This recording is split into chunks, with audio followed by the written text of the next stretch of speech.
Hi girls, welcome or welcome back. I'm so happy you clicked on another video. Or if you're new, hi, my name is Laura. It will be such good weather this week, so I was like, okay, I'm gonna do a what will I read in a week? And also a mood reader kind of vlog. I felt so pushed with my TBR. I just have a few deadlines to get through for advanced readers copies that I received or review copies. And I DNF'd one yesterday, and there's also another one that I didn't really like. I just felt like I was pushed to read, not because I wanted to, but because I felt pushed. But the birds are chirping outside, the sun is shining. So I thought, no, I'm gonna pick up a book that I actually want to read at this point, and I'll just read the other books later on. Because it's such good weather, I really wanted to read like a summery kind of romance book, just easy, quick, and just fun. So I got Summer in the City by Alex Astor.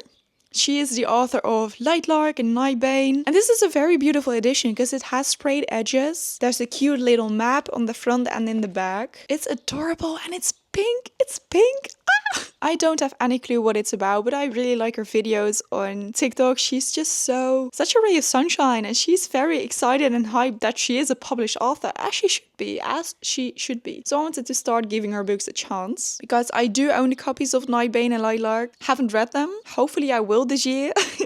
But let's start with a cute summer rom-com. At least I believe it's a rom-com. We'll see.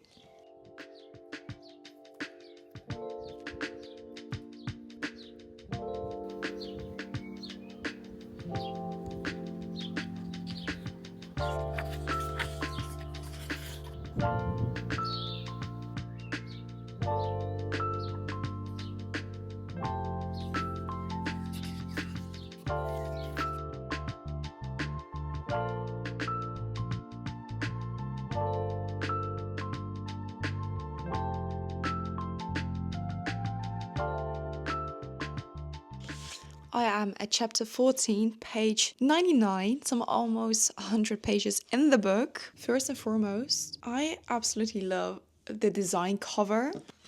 I just like that everything's pink. The edges, the front and back pages, the naked hardback. That is adorable. The pages are very floppy and thin, so I'm actually really glad that I didn't start annotating it, because I just know it will be see-through. So if you do plan on annotating this book, just make sure you use markers, or, well, not even markers, I just use a pen or pencil, because like I said, it's paper thin, like really thin. I'm enjoying this book so far. I know it won't be a 5-star. I don't even know if it will be a 4-star. read. It's a 3-star so far. It's a swoony, fast-paced rom-com set in New York City, in which a screenwriter and a tech CEO, he's like super rich, go from lovers to enemies and back to lovers again. So far they aren't lovers yet. So I'm like, when will they turn lovers? So I am pretty scared that it will have like a third act breakup or something like that. Or it is lovers because they meet literally at page 2. Elle and Parker met each other at this club in New York City. One thing led to another. He wanted to take her home, but then he was just stupid enough to make this comment that gave her the ick. He was like, well, what do you want in return? So she was like, what do you mean? He's like, well, I want you. What do you want? And she felt like, do you think I'm a gold digger? Like, what do you mean? I expect something in return just because he is rich. She didn't know who he was at the time, but he was just used to being like, oh, people want something from me. It was the way that Parker said, like, what do you want in return? Like, what favors do you want? That's really like icky, like, ooh, I wouldn't want to be with him at that moment either. Like, ooh. Elle walked away and she swore to never come back to New York City. Then 2 years later, she's given the opportunity to write a big budget movie set in New York City. Like I said, she's a screenwriter, so this is the chance of a lifetime. The only problem is she has a writer's block, and the movie is set at the end of the summer. The screenplay, I mean. She goes back to New York City to get new and fresh information, and she's put in this apartment, which happened to be at the same floor of Parker. No, they haven't seen each other in 2 years. And I think that is what was being meant with lovers to enemies. Hello. My bunnies came to say hi to y'all. The lovers part was a one hookup scene, and the enemies when he made that comment and then they never talked again. They kind of like bump into each other on that floor. And ever since Elle had new inspiration just filled with hatred, she was like angrily typing and writing. Then she's like, oh, maybe this isn't so bad after all, because I do get the inspiration now. And Parker sees something in it too. He asked Elle to be his fake girlfriend during the summer. Parker is one of those most eligible bachelors, if that's the right word. Those rich guys that are on every magazine and every woman wants to be with them because they are rich and they have fame. Except for Elle. So Parker saw this as the perfect opportunity to ask her to be his fake girlfriend during the entire summer. And he helps Elle get inspiration to write her screenplay. They went on a carpet to a party and they just finished being with friends. Well, friends. And that's all I got so far. Pretty a lot already. I think it's just gonna be a cute, quick, fast-paced rom-com, and that's just it, you know? Nothing too special so far.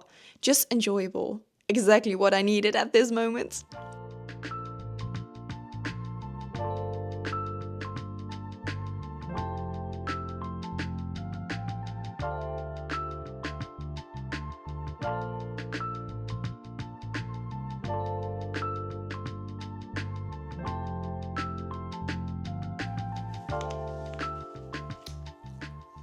Good morning, my lovely people. It's a brand new day. The sun is out. My bunnies are out. I'm eating an apple for breakfast. Alhamdulillah. It's 8 in the morning. I'm about to head out to my dentist appointment. And then around lunchtime, my friend is coming over because we're gonna make a cute little brunch actually. So I don't really have time to read my book the entire morning and afternoon. But I'll be going by bus to the dentist, and I recently started listening to the audiobook The Tenant by Frida McFadden. If there is an audiobook blasting in my ears, 9 out of the 10 times it's a book by Frida McFadden. The Tenant is a new release. I believe it came out 1 or 2 weeks ago. Frida has such gripping and thrilling books. They aren't that good and a bit predictable the more you read or listen to her books. But it doesn't take my fun away. It does not. This is The Tenant. There's no place like home. Blake Porter is riding high until he's not. Fired abruptly from his job as a VP of marketing and unable to make mortgage payments on the new brownstone he shares with his fiancée. He's desperate to make ends meet. Enter Whitney. Beautiful, charming, down to earth, looking for a room to rent. She's exactly what Blake's looking for. Or is she? Because something isn't quite right, neighbors start treating Blake differently. The smell of decay permeates his home no matter how hard he scrubs. Strange noises jar him awake in the middle of the night, and soon Blake fears someone knows his darkest secrets. Danger lives right at home, and by the time Blake realizes it, it'll be far too late.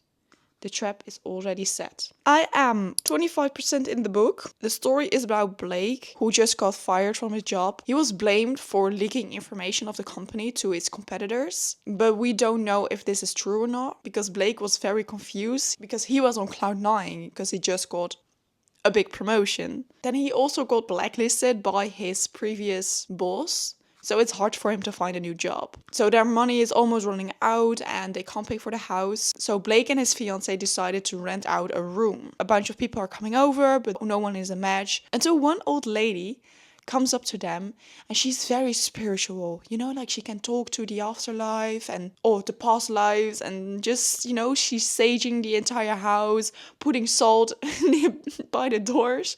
And then when she touches the fiancé of Blake, she says that Blake will kill her in the near future, that she needs to run. So there's this little tension between them. That old lady goes away and then someone else comes, Whitney, a young girl renting out a room who didn't really bring a lot of stuff with her. And she's also kind of flirting with Blake and starting arguments. And that's where I am at this point. So I'll continue to read this, or I'll listen to it on my way, and I'll save my book for when I'm home and got time.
I am very blessed to have my own little library room at home, but I don't use it a lot.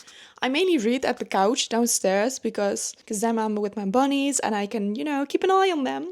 And for some reason, I just hope they feel less lonely, which is really stupid because they don't give a flip if I'm there or not. As long as they have the space and can go outside and just eat the grass or whatever, then they are happy.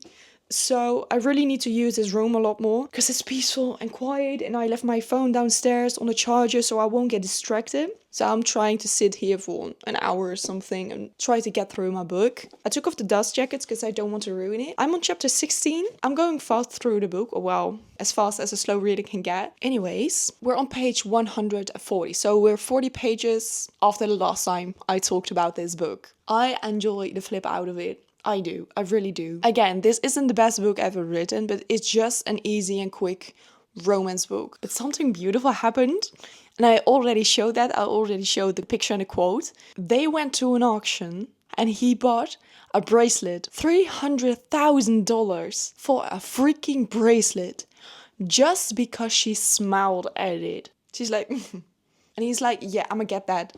I'm gonna get that for her. And she was just joking around. She's like, no, I was smiling at the earrings behind it. And he's like, okay, give me a sec. And he got the earrings as well. Ladies and gentlemen, the love language of a billionaire.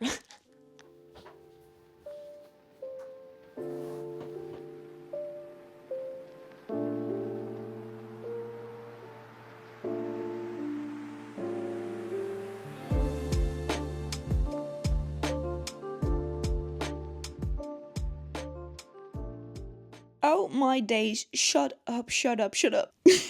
He literally bought an entire coffee shop chain thingy. Oh my days. Okay, let me take a breath. He says, I bought the coffee shop because you love it. I bought it so that you can have your favorite scone with your favorite latte at your favorite table every morning. I bought it because it makes you happy. And that, to me, Elle, is priceless. I'm kicking my feet. This is adorable. And this is also a very awkward and weird angle to film my face. Hey.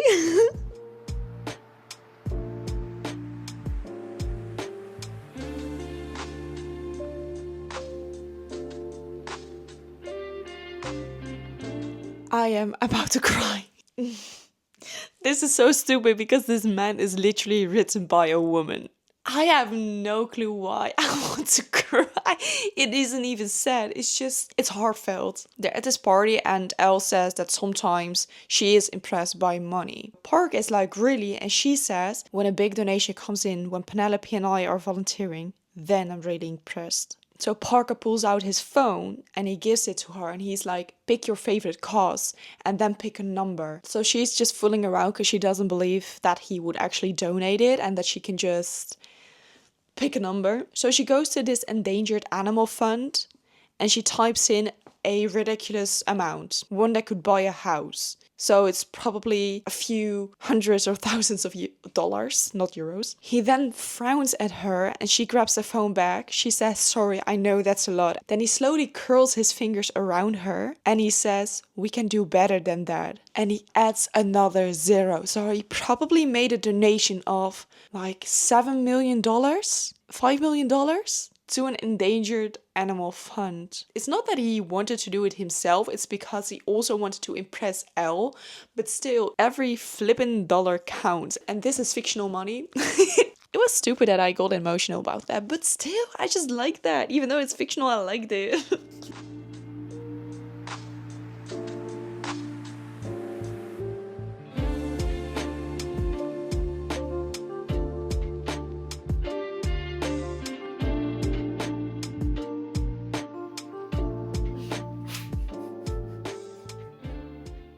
It's getting a little steamy and they are back at that stairwell where they first, wanted to get steamy the first time they met. Elle says, for years all I felt was hurt, but at least hurting means feeling something. Then I went through a period of not feeling anything at all. It's why I couldn't write. Then Parker says, what got you out of it? And Elle says, hating you. Oopsie.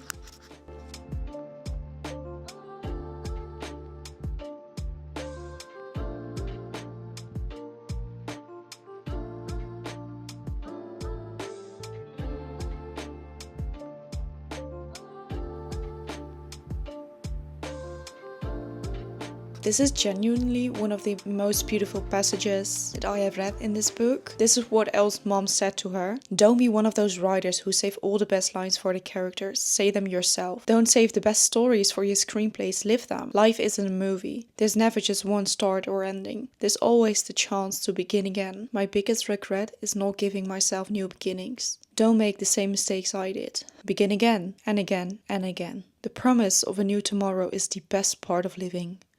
That's beautiful. That is so beautiful.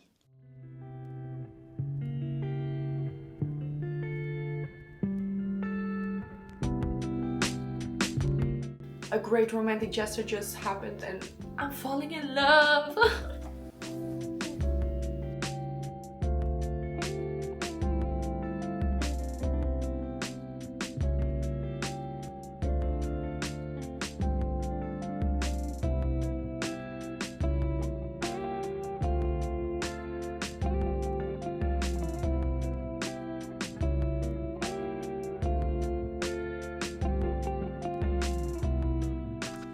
I finished. I've read a lot this evening. It's already pretty late. In an hour it's midnight, so I'm pretty tired, but this was a fun read. This was good. I feel like Alex gave me exactly what I needed at this moment, and I got everything I wanted out of this book. Summer in the City is about a screenwriter and a tech billionaire CEO, Elle and Parker. They met each other at this nightclub. They go to a stairwell to have a steamy scene. But Parker made this comment that rubbed Elle the wrong way, so she left and she never wanted to see him again or come back to New York City. But then she has this big opportunity as a screenwriter that she can't say no to, but she has this big writer's block. So she goes back to New York City, the city she swore to never come back to get new inspiration. As if fate put them together, Elle was a resident at the same floor as Parker.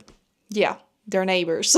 Parker has this major deal to become more rich, to become the CEO of another company as well, and he wanted and needed good publicity. So he asked Elle to be his fake girlfriend during the entire summer until the deal was done. It was a win-win situation. Over these few weeks and months, they started to get to know each other, meet their friends. We all know how the fake dating trope goes. They obviously fall in love, there's a third act breakup, but I feel like Parker was such a sweet golden retriever kind of billionaire CEO. When I read about billionaires, it's usually just these big, moody, grumpy guys or morally grey men like, Anna Wong's men. But Parker was actually really sweet, and he just got these grand gestures, and I feel like people will be like, oh yeah, well, he's a billionaire, so it won't be special. But like, no, because if he wanted to, he would. Just because he has some money doesn't mean he has to do all these expensive things. But he does because he wants to.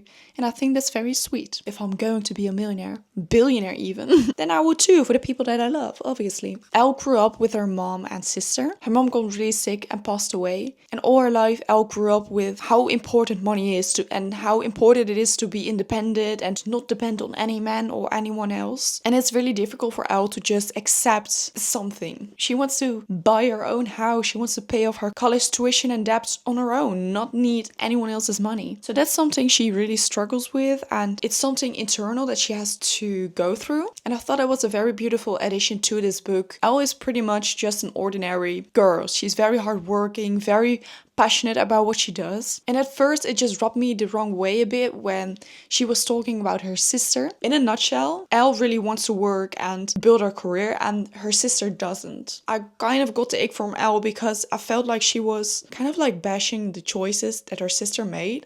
And I feel like it's all about the choices that we have. If you want to work, then good for you. And if you choose not to work and this is financially possible, then that's fine as well. Like, it's about the choice you want. You want a career or you don't want a career. Like, it's your life, But then along the lines, I did understand where Elle was coming from. I don't know. I felt like the character development and relationships between the characters was just beautiful. And there were just a lot of misunderstandings, but they always got back together. And I'm not only talking about Peter Parker, I wanted to say. I'm not only talking about Elle and Parker. I'll give this book 3.5 stars. Good afternoon, gorgeous, gorgeous girls. A brand new sunny day. I spent the morning grabbing brunch with my friend and just hanging out. Now I finally have an hour or two to pick up my book, to pick up a new book for this video. Before my mom comes over, I'll be cooking for us too, and then we'll go to the movie theater. So I won't get a lot of reading done today, but that's fine. I'm gonna continue the great BBL, Great Big Beautiful Life, Family Henry. Almost halfway through, I'm on chapter 18. And I've gotta be honest, I'm not much of an Emily Henry girly myself, and this is going to be my make or break up with her. And so far, I think I'm gonna break up reading Emily Henry after this one because I don't know, her writing just isn't for me. It's a bit boring. I think the potential was great because I have read similar interview books before. So this story is about 3 people. We got Margaret Ives. She's the center of this book. Then we have the main characters, Alice and Hayden. They are both journalists and they get the opportunity to write a book about Margaret Ives, her life story. They get 1 month and only one of them is going to publish the book, and Margaret will choose who. Hayden and Alice are like co-parenting Margaret. One day Hayden gets to be with her, the other day Alice gets to be with her. Even though I do like Alice's character, so far I don't really feel the chemistry between Alice and Hayden, and I don't know, it's just boring to me so far. I honestly want to DNF this, but I feel like I do need to give it a shot by finishing it. I got a review copy. I have a deadline next week and some of my mutuals loved it and I want to talk to them about it. So that is my main reason, not because I really want to read this. I want to be this type of girl. I want to like her. I want to like Emily Henry. I'm sorry, I don't hate her work. Emily Henry doesn't really do it for me. I feel like that's the right thing to say. Yeah, I feel like Emily Henry is so hyped up that I feel like I have to like her. You know what I mean? Like I said, I'm on chapter 18. It's page 193. I feel like not much has happened yet.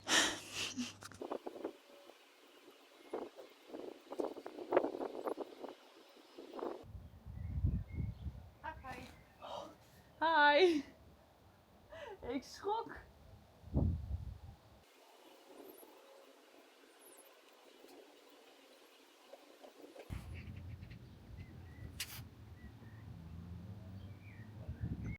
I just got back from the movies with my mom and we saw such a cute cliche Dutch movie. It was a lot of fun. It was for Mother's Day.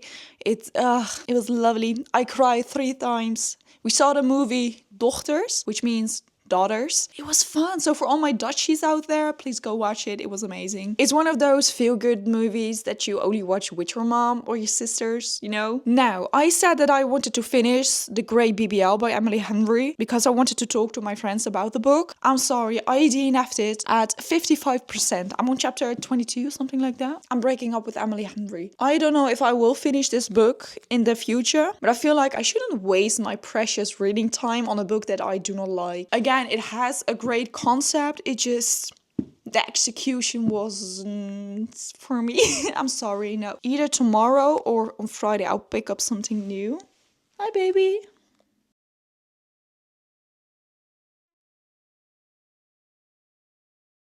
My precious little angels. You want to say something?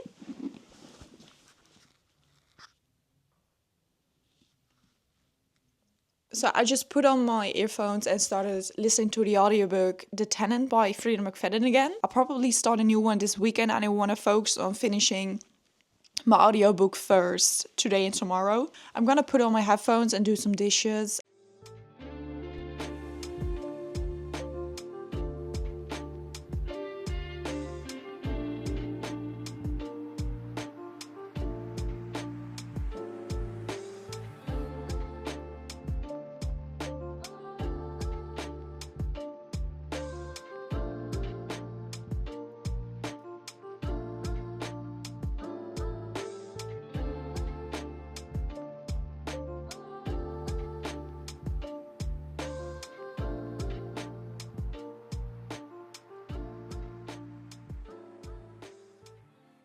I just finished The Tenant by Frida McFadden, and it's safe to say that my favorite character was Goldie.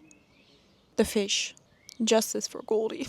It's sad because Frida McFadden barely ever disappoints me, but this book did. It was a bit boring, in my opinion. Frida has published a bunch of books over the years already, but I feel like they keep getting worse and worse and worse. The Tenant felt as if it was written in a day or two, without anyone looking over it. The Tenant read as if it was a first draft. What I find most joy about Frida McFadden is you can binge her books in a day, no matter how bad or good they are. With that being said, the more you read her books, the more predictable they become. If I remember correctly, almost all of her books end on a different plot twist. What? Like a random plot twist, literally being the last chapter. Sometimes even the last sentence. Like, huh? So was it boring? Check. Predictable? Absolutely. Cheap? As flip. The characters? Annoying. I don't want to say that it was a very, very bad book. It wasn't good. Don't let this be the first Frida McFadden book you've read. Good morning, how are you doing? I started my day off terrible. I flipping fell off. I fell off a hill. Well, not completely. I was taking something out of the mailbox. I wanted to walk back home, but like the mailbox is here and you have to walk down to my house. This way I fell. I tripped on my slippers over some stones and I just fell. Like my entire hand was covered in blood. My knee is completely bruised. There's such a big knob on it. It's completely purple and blue. I fell and I was like, what's happening? So I looked up. The first thing that came to mind was like, please tell me something saw that, because it was funny as flip. But on the other hand, I was glad no one was watching, because I just flipping fell down. Oh, like face down. Oh my god. Then I also got my period and incredible period pains. I felt like I was dying. And to top it all off, I had a flood near my washing machine. My entire hallway was just blank of water. Water everywhere.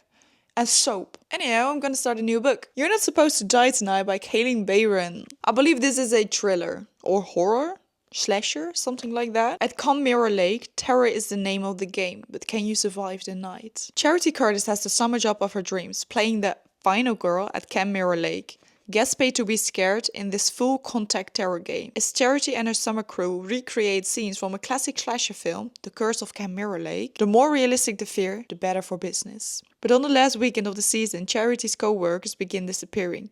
And when one ends up dead, Charity's role as the final girl suddenly becomes all too real. If Charity and her girlfriend Basie hope to survive the night, they will need to figure out what the killer is after. But as they unravel the bloody history of the real Mirror Lake, Charity discovers that there may be more to the story than she ever suspected. Like I said, I'm completely done with today, so I just want to curl up and read my book and just fade away. This book only has 226 pages. 27. So I don't know if I'll read the entire book today, but I hope to finish it this weekend. Either way. It genuinely feels like I'm being cut in half. Oh my days.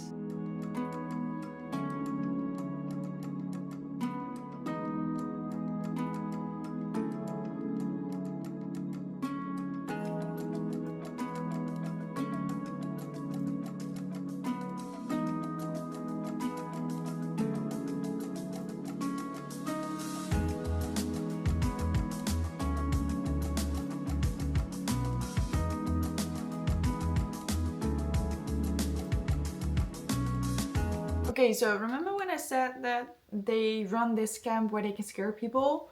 It's like really flipping scary. People have to sign this waiver, you know, this contract that give the people permission to do all of this. The people of the camp literally are allowed, after you sign that, to push, shove, capture, tie you up, run after you with a mask. It's pretty flipping scary.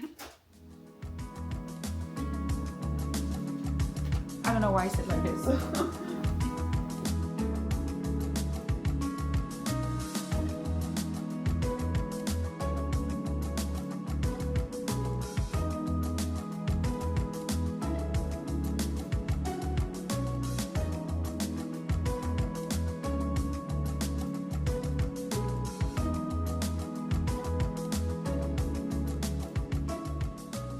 I'm on chapter 5, 62 pages in that book. I'm having a bloody good time, let me tell you that. I feel like, especially after yesterday when I finished The Tenant by Frida McFadden, which was a huge disappointment, this one is so much better already. But it's good, like I'm going through it and I'm having a really good time. We got an introduction to all the characters and who the main girl is. She plays the final girl. We got a bunch of guests who are staying in the cabins and are on the path to, you know, do this thing. And they are supposed to scare these guests. But in these 60 pages, like the last chapter or two, another person showed up who isn't a part of the camp. So that's exciting. And the sheriff apparently doesn't give a flip about them because he just loves it off.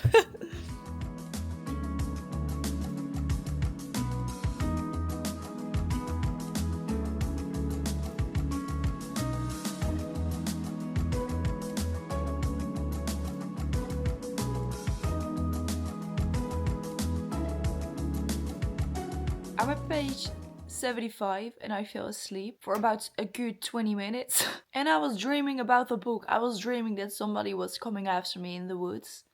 I'm so confused. I'm so confused right now. I don't know how to feel. And I just used my blanket as a hijab. I have around 30 pages left of the book. I'm completely sucked into it. I didn't realize I would finish it actually in one sitting just today.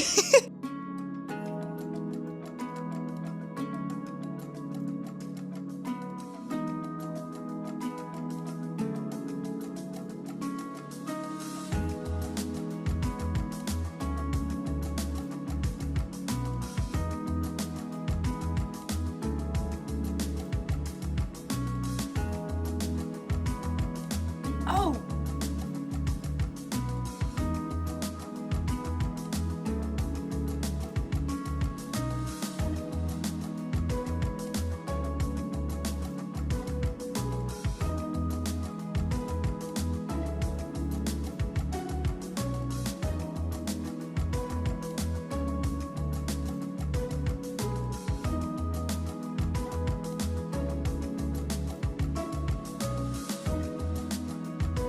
I have 15 pages left.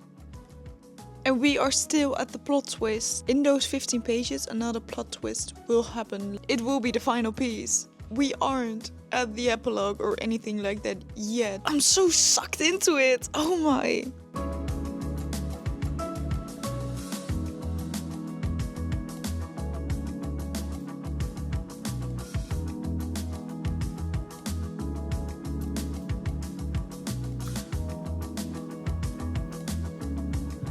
Wat?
My eyes are so tired because they aren't used to reading so fast. I was so into the story. I couldn't stop. That ending? Holy. What did I just read? Oh my days, what did I just read? I am completely bamboozled. I do not know what to do with myself at this moment. This was fun. Well, it was terrible and disgusting and yuck, but it was good. It was good. I'll give this one 4 stars actually. Those final 20 pages weren't exactly what I expected, and I do not really know how to feel about that. But it doesn't take away from the rest of the story. Literally from the very first page, it kept you going. It was completely like action-packed from beginning till the end. We follow the story from Charity's POV. She's one of the camp leaders with a bunch of other kids. And it's not a kids camp, it's where tourists just come and, you know, book a spooky night. They literally pay money to be scared. Until this one evening where it's actually the campers who are being scared. Please go pick up this book. It's binge worthy. There's a cult and a ritual sacrifice. This was good. I had a lot of fun reading this one. Yeah, I don't really know what else to say. Don't have anyone to talk about this right now. Like, what am I supposed to do? I'm gonna be looking in the mirror and be like, whoa, let's talk about this book. I'm looking sideways like someone's gonna pop up so that I could talk to my bunnies about this. I was so into this story. It was action. Literally, sentence 1 till the last sentence. Whoa. Happy Sunday. I already started editing this video and I I just found out that I have over 2 hours of footage and I already cut a bunch of stuff to a video that's over 30 minutes now. I genuinely want to know, how long do you like watching YouTube videos? Because of social media like Instagram Reels and TikTok videos, we are used to short form content. And I want to know, do people watch long videos? I'll try to keep this video below 45 minutes. That's why I am not going to read another book. And I know I said this was a what I read in a week, but it was only Tuesday till Saturday. So it's 5 days instead of 7. But still, first we finished a summer rom-com, which was 3.5 stars. Then I DNF'd The Great BBL. I gave 2 stars to The Tenant by Frida McFadden and 4 stars to a young adult slasher book.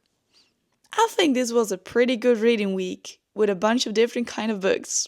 And I also noticed that now that I make a video, I'll be picking up books faster than when I'm at home. Because then I would just put on a show or whatever on Netflix. Now I was genuinely making the time to read because I wanted to finish them and I wanted to talk about them with you. So I'm gonna do stuff like this more often. Thank you so much for watching and I hope to see you in the next video. Bye girls!